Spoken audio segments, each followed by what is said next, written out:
Allohga va uning payg'ambariga iymon keltirganlarga assalomu alaykum va rahmatullohi va barakatuh. Hammaning xabari bor. Yaqinda bir nechta kanallarimiz blokka tushib ketdi. Buni sababi shundan iboratki, yaqinda shu o'tgan oyning oxirlarida xato qilmasam, Yahud davlati, yevreylar o'ta katta pulni mana shu ijtimoiy tarmoqlarga, shunaqa propagandalarga, shunaqa tashviqotlarga juda ko'p pul ajratishdi. Shunda ko'p trollar shunaqa saytlarga kirib, jalvalarni bosib shunaqa saytlarni o'chiryapti. Bu shuni daliliki, O'zbekistonning hukumatı 100% yahudlarga bo'ysunadigan, yahudlar nima desa itlik qiladigan shunaqa bitta davlat. Davlat deyisham xato, bu hukumat desak, shunaqa bosib olgan bir to'da. Bu to'da o'zining shunaqa basharasini har doim ko'rsatib turadi bizlarga. Va bitta narsaga hayronmanki, mana shu ateistlar shunaqaki yahudlarni o'ta yaxshi ko'rishadi. Nima sababdan yahudlarni yaxshi ko'rishadi bular? Buni ham tushunib bo'lmaydi. Masalan, ana shu bitta najosat bor edi, nimada, haligi Shvetsiyada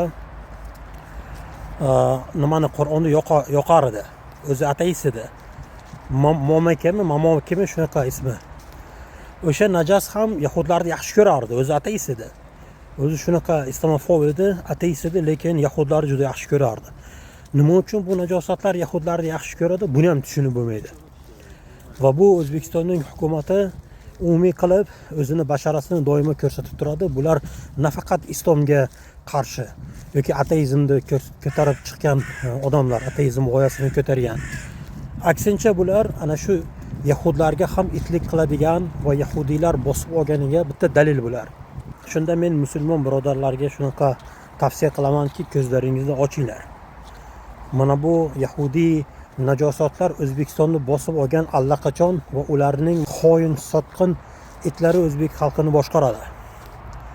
Inshaalloh bularga nisbatan, bularga qarshi yanada boshqa narsalarni men tayyorlab qo'yganman. Inshaalloh harakat qilamizki, bularning ishiga normalni to'liqcha javob beramiz. Allohga, uning payg'ambariga iymon keltirgan birodarlarga shunaqa iltimos qilardim, tavsiya qilardimki, yordam beringlar. Yordam berib bir-birimizni qo'llab-quvvatlaylik. Qanday qilib bu terrorchilar bir-biriga yordam berib islomga qarshi kurashyapti, biz ham islomni bir-birimizga yordam berib oliy qilishimiz shart. Agar bu ishni biz qilmasak, ular o'zining basharalarini shunaqa har damda ko'rsataveradi.